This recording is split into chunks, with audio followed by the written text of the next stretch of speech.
Hi, this is Terry Battisti with the Bass Fishing Archives, and I'm sitting here with Stephen Browning, and we were just talking about how we won the Operation Bass All-American, Redman All-American back in 1996. And Stephen, you want to tell us how you went about? Yeah, it was very blessed that event actually was on kind of in my backyard. Right. I grew up tournament fishing grew up fishing and tournament fishing right there in the Pine Bluff area on the Arkansas River. Slackwater Harbor is what we refer to, the big backwater area right there off the river there in Pine Bluff. And it was a typical, June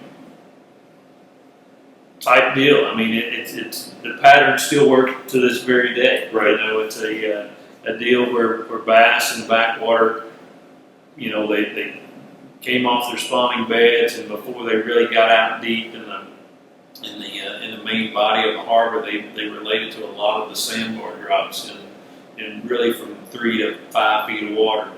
I fished an area in that event, the locals, and we all called it the gut. And the gut had a big sandbar flat, and it was just a ditch that literally was maybe 25, 30 yards wide, and it just meandered down a sandbar. And I guess over the years where the old Arkansas came through, it just created that little ditch, and then just kind of teetered out, back up into the woods there. And I never practiced on it during our official practice time that we had. I never even got close to it. I remember I was boating the 4 or 5 that first day of the tournament, and I didn't want anybody to see me, go over there. Right. I mean, if somebody, even today, if somebody's sitting out in a place where you don't know a whole lot about it, you look over there at your map, and you're going like, what in the world are they over there fishing? Well, when they leave, most everybody's going to go over and, and look, check it out. So I didn't want any of that, and I had, with the help of a lot of friends, people that I grew up fishing with, grew up tournament fishing with, we had, a series of logs that we had placed out there, little small brush piles. I had a particular washing machine that George Cochran, I think, had put there in either the 94 or 95 Bassmaster Classic. It was still there, holding fish. And, it was one of those deals where I felt like it was the place to win the tournament. It sets up in the month of June. I mean, that's just where those fish migrate out to before they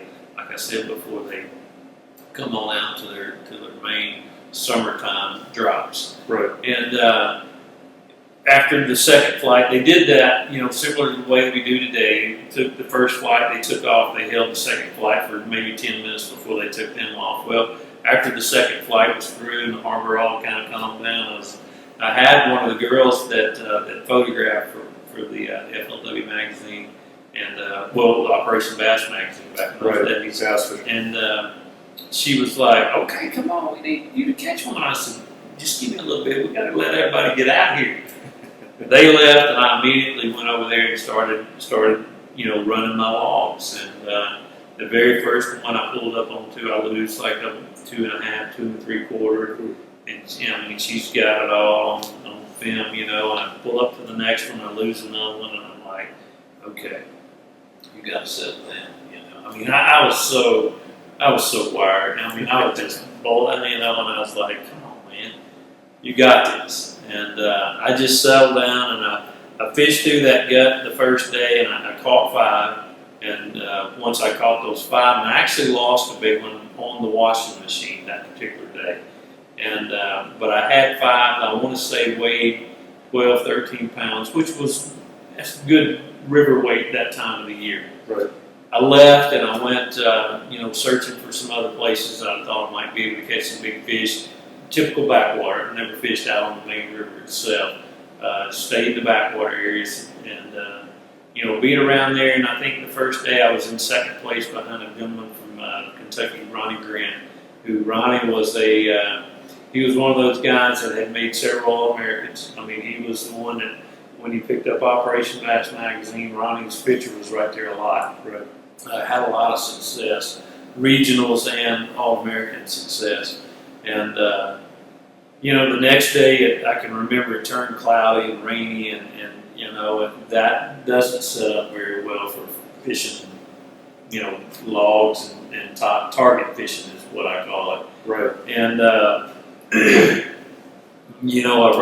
I ran up through the gut. The best thing about it was I was one of the last ones out, so I didn't have to wait to, let the traffic clear out. I went right over there and started fishing, and the weight on that second day went down a little bit. It just, the fish were roaming, and it was young in a career that I was kind of headstrong, and I was like, well, I know they're going to bite, this little bitty small crankbait, baby big O that Cotton Cordell used to make.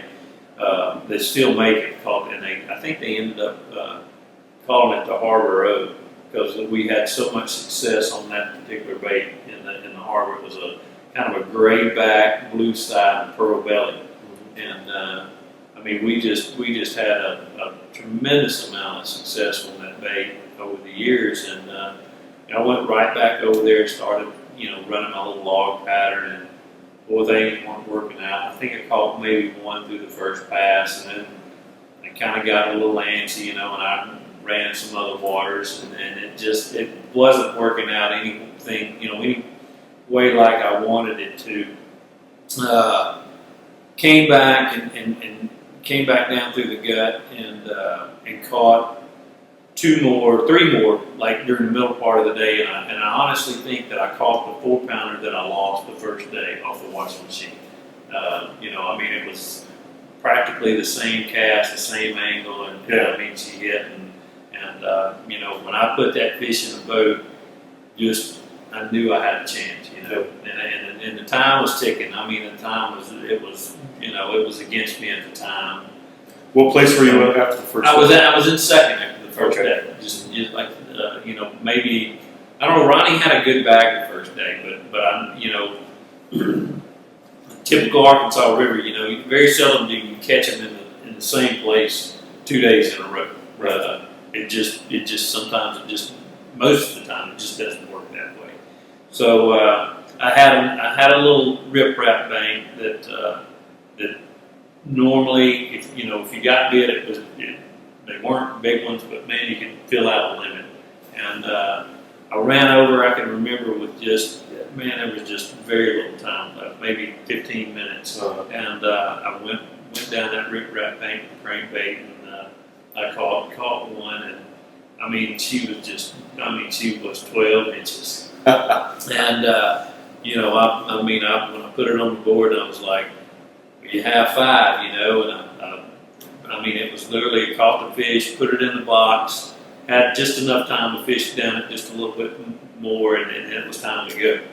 I ran back up to the truck, and my brothers and everybody were there, and they were, they'd been snooping around, trying to figure out who had what. Right. And they were like, well, what? And I said, I have 5, and I've got, one pretty big one.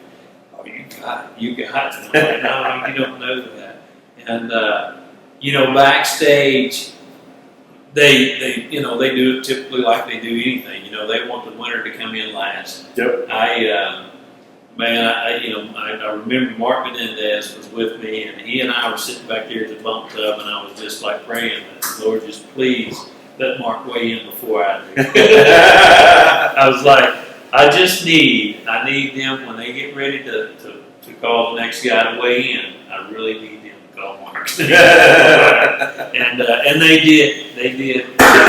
And but we had been looking at the bags, and we knew that it was going to be within a pound, either way. And right. I think I ended up winning by maybe just over, maybe 15 ounces, maybe a pound and an ounce, but. And like I said, that pattern still works to this very day. I use it everywhere we go. River systems that have a lot of sand to them. It's just that place where you can look up and you can see that sand right up underneath the water, and right as soon as it drops, it kind of goes to that darker water. If you find a piece of wood or a little brush pile or something on it, throw you a little small crankbait around it. Try to get big. It'll work. Yes, sir. So that win really boosted your career. It definitely got my career going in a positive direction. I qualified to fish the BP 100s, which was the elite group of all elite fishermen. Yep. I mean, it had everybody in there that you read about in the magazines. I mean, Yeah. they were there, and didn't really know how in the world I was going to afford the entry fees. They were only $9,000 back then. Still, I was. That's 2 tournaments. That's exactly right. Didn't know exactly how I was going to do that, but I looked at the payout, that the Red Men had, and it was like, surely you can come in the top 5. Yeah. Let's pay for this thing.